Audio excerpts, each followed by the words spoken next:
तो आंकड़े कुछ इस तरह से हैं कि जिसमें जो दलित जो है वो जो है 20% वोट है, और हम्म। यहाँ पे मुस्लिम जो है वो 28% वोट है। हम्म। अगर जब बात आंकड़ों की जाती है, तो अगर मुस्लिम और दलित 48% जिस प्रत्याशी को वोट डाल देते हैं, उसकी जीत होना सुनिश्चित हो जाता है। हम्म। लेकिन जो एनडीए के प्रत्याशी हैं चौधरी कंवर सिंह कंवर, जो कि अमरोहा से एक बार सांसद भी रह चुके हैं, उन्हें पिछली दफा जो गठबंधन के प्रत्याशी थे कुंवर दानिश अली, उन्होंने हराया था, और इस बार जो है वो सांसद भी रहे हैं। लेकिन एक बार फिर बीजेपी ने जो पिछली बार के हारे हुए प्रत्याशी हैं, एनडीए एनडीए से जो प्रत्याशी हैं कंवर सिंह कंवर, उन पर एक बार फिर हाथ आजमाए हैं।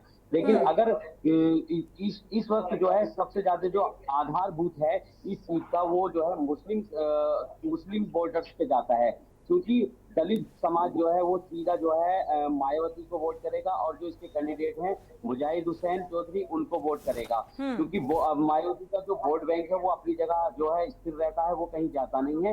इस प्रकार की जो सीट है वो अगर दलित के साथ में अगर मुस्लिम से जो उम्मीद जता रही है इस बार मायावती और मायावती के कैंडिडेट मुजाहिद चौधरी, अगर मुस्लिम जो है 50% से अधिक भी चला जाएगा, तो सीट जो है बसपा के खाते में चली जाएगी। लेकिन अगर इसके अलावा बिल्कुल। इंडिया गठबंधन के प्रत्याशी कुंवर दानिश अली के साथ में अगर मुस्लिम वोट ज्यादा जाता है, या 50% से अधिक निकल जाता है, तो हम्म। जो है दोनों ही कैंडिडेट जो है धाराशाही हो जाएंगे, और इसमें जो है जो बीजेपी के प्रत्याशी हैं कंवर सिंह कंवर, उनकी जीत सुनिश्चित हो जाएगी।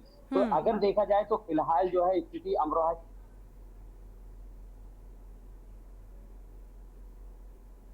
शीरब, आपकी आवाज नहीं मिल पा रही है। हम्म।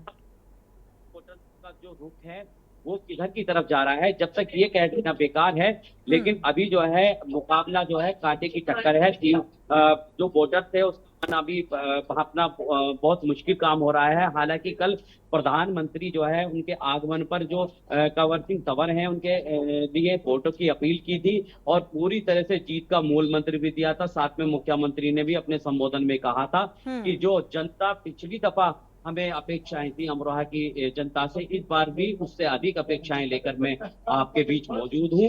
और हम्म। इसके अलावा जो है जो आज यानी कि 21 तारीख को अखिलेश यादव और जो है राहुल गांधी एक जनसभा को संबोधित करने आ रहे हैं अमरोहा में, उन हम्म। पर भी शहजादे कह के तंज कसते हुए निशाना साधा था। और बिल्कुल। उन्हें जो राम मंदिर का जो राम मंदिर में जो उन्हें दावत दी गई थी उसको ठुकराने का भी उन्होंने तंज करते हुए बात हम्म। कही थी। बिल्कुल, हालांकि ये जो है आम बात अगर है। अब देखा जाए शीरब, चुनावी जनसभाओं में अपने प्रत्याशियों के लिए और वोट की अपील करना और विपक्षी पार्टियों पर निशाना साधना, क्योंकि अब दूसरे चरण को लेकर चुनावी शोर तेज हो चुका है। नामांकन की प्रक्रिया भी जारी हो चुकी है। तो ऐसे में एक बड़ी चुनौती विपक्ष के सामने भी है। एक बार गाजियाबाद का रुख कर लेते हैं। जयवीर अमावी हमारे साथ जुड़े हुए हैं। जयवीर, दिल्ली से सटी जो गाजियाबाद लोकसभा सीट है, यहां पर 3 बार से कमल खिलता हुआ चला आ रहा है। क्या लगता है कांग्रेस अपना खाता खोल पाएगी? क्योंकि यहां भी कांटे की टक्कर देखने को मिल रही है। कौन कौन से ऐसे मुद्दे हैं जो बेहद हावी होते हुए नजर आ रहे हैं, जिन मुद्दों के आधार पर जनता जो है बूथ स्थल तक पहुंचेगी और अपना जन समर्थन देगी?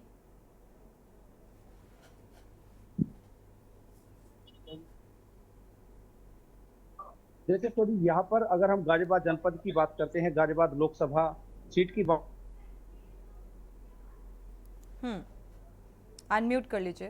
हम्म। भी, वो जी। कांग्रेस से इस सीट पर भाजपा के सामने चुनाव लड़ी थी और लगभग 1.5 लाख के आसपास उन्हें वोट मिला था। लेकिन इस बार जो मतदाता है काफी खामोश है, और हम्म। मतदाताओं की खामोशी ही भारतीय जनता पार्टी के लिए नुकसानदायक हो सकती है। वहीं बात करें तो जिस तरह से पिछली 2 योजनाओं में भाजपा से जनरल वीके सिंह यहाँ पर सांसद रहे, इस बार वो बिल्कुल। परिवहन मंत्री भी रहे, और तमाम जो सड़कें हैं गाजियाबाद की, जो खस्ता हालत सड़कें हैं, वो कहीं ना कहीं इस बार पार्टी को नुकसान दे सकती है। वहीं जो अतुल गर्ग हैं, जो इस समय उम्मीदवार हैं, उनकी हम्म। अगर हम इतिहास की बात करें तो पिछली बार जब कोरोना काल था तो वो उत्तर प्रदेश सरकार में स्वास्थ्य मंत्री थे, और ऐसे में जब स्वास्थ्य लोगों को जरूरत थी तो वो गाजियाबाद की सड़कों पर दिखाई नहीं दिए थे, जिसको लेकर जनता ने काफी नाराजगी भी जताई थी। और वही नाराजगी कहीं ना कहीं अतुल गर्ग पर, हालांकि बात करें तो इस समय जो चुनाव है काफी कांटे की टक्कर है। जिस तरह से अन्य क्षेत्रों की हम बात करें, जो पहले चरण के जो मतदान हुआ है, उस मतदान के जो रुझान है, उस मतदान के रुझान के अगर अनुसार हम बात करते हैं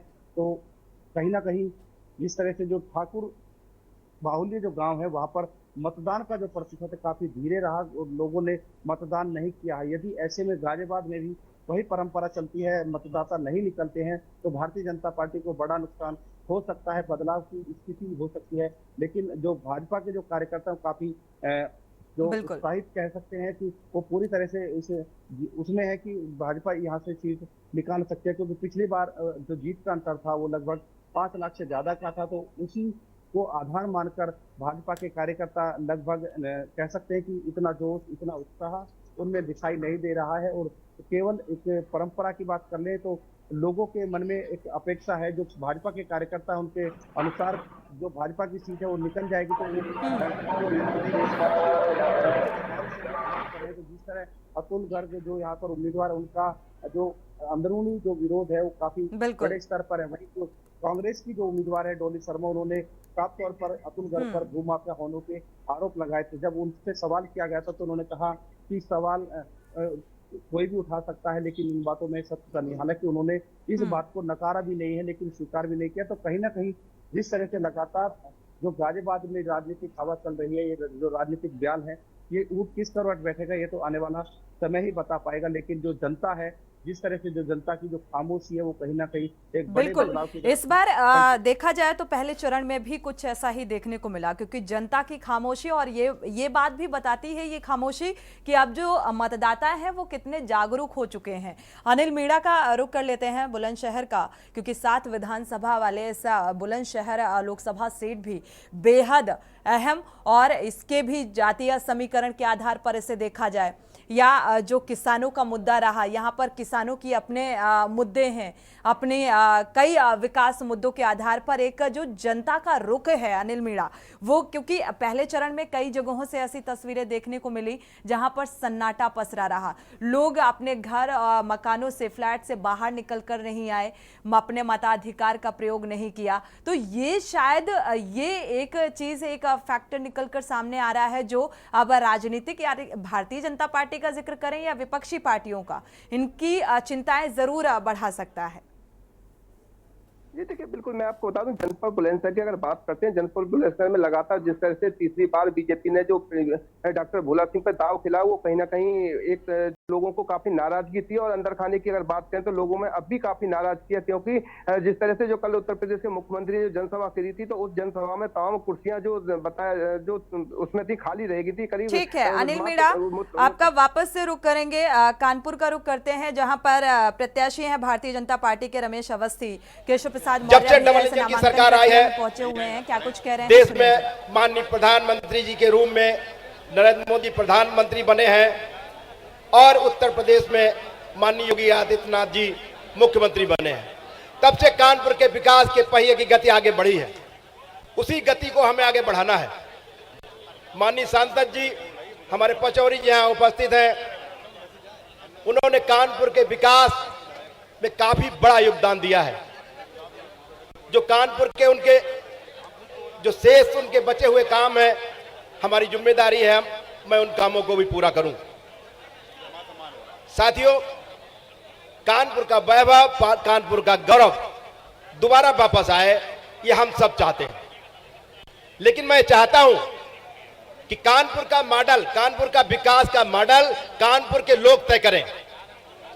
इसके लिए मैं बहुत जल्दी एक टोल फ्री नंबर जारी कर रहा हूं, जिसमें कानपुर के लोग ये बताएंगे, अपने सुझाव देंगे कि भविष्य का कानपुर उनको कैसा चाहिए।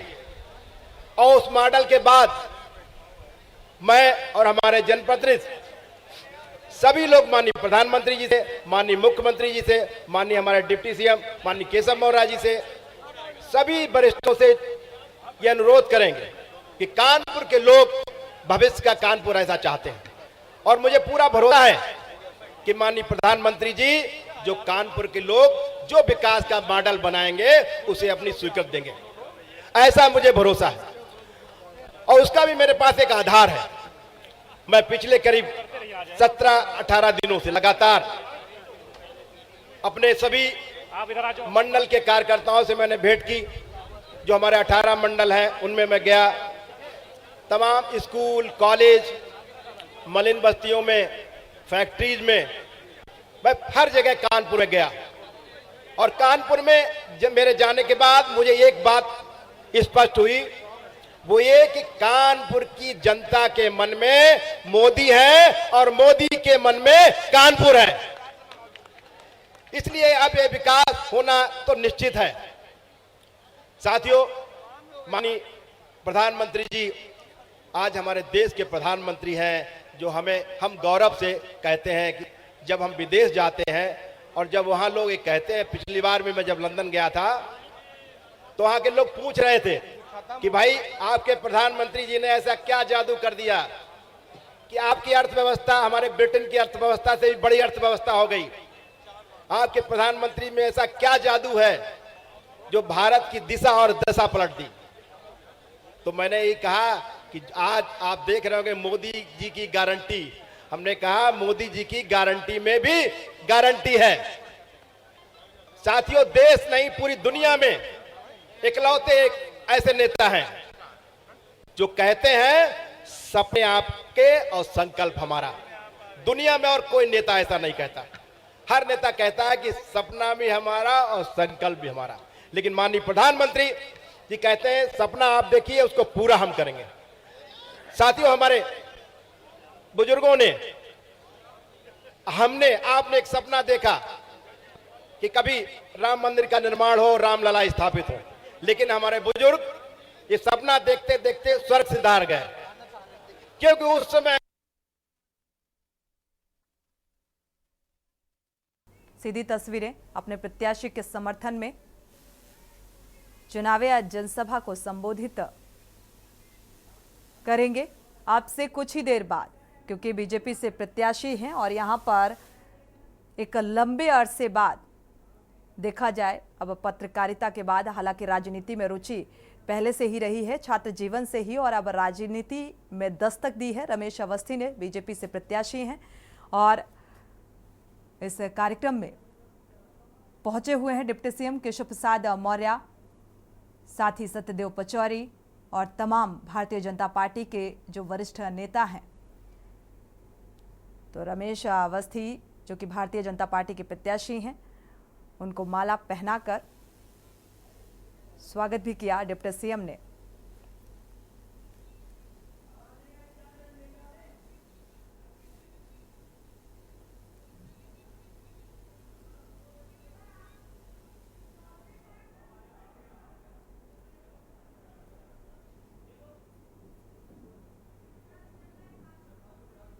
हमारे कानपुर के लोकप्रिय सांसद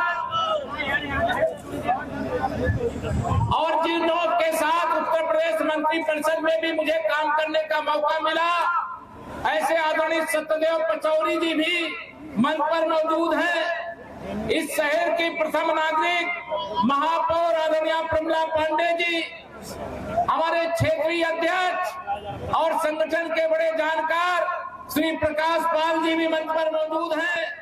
मेरे साथ ही चल करके आए आपके कानपुर के ही निवासी प्रदेश के उपाध्यक्ष, जो प्रदेश भर में कार्यक्रम सभी नेताओं के लगाते हैं, ऐसे श्री मानवेंद्र सिंह जी, हमारे दोनों जिला अध्यक्ष श्री दीपू पांडे जी, श्री शिवराम सिंह जी, और हमारे पूर्व मंत्री आदरणीय प्रेमलता जी सम्मान प्रणाम कर रहा हूँ। आदरणीय प्रेमलता कटियार जी हमारी वरिष्ठ नेता हैं, मार्गदर्शक हैं। हमारे पूर्व सांसद सम्मानित श्री जगतवीर सिंह करोड़ जी, हमारे कैबिनेट मंत्री राकेश सचान जी हैं, तो नहीं आगे जिनका नाम ले रहा हूँ सब लोग आ जा रहे भाई। और भगवान भी थोड़ा सा छाया दे दिया, गर्मी में भी थोड़ा छाया प्रदान कर दिया।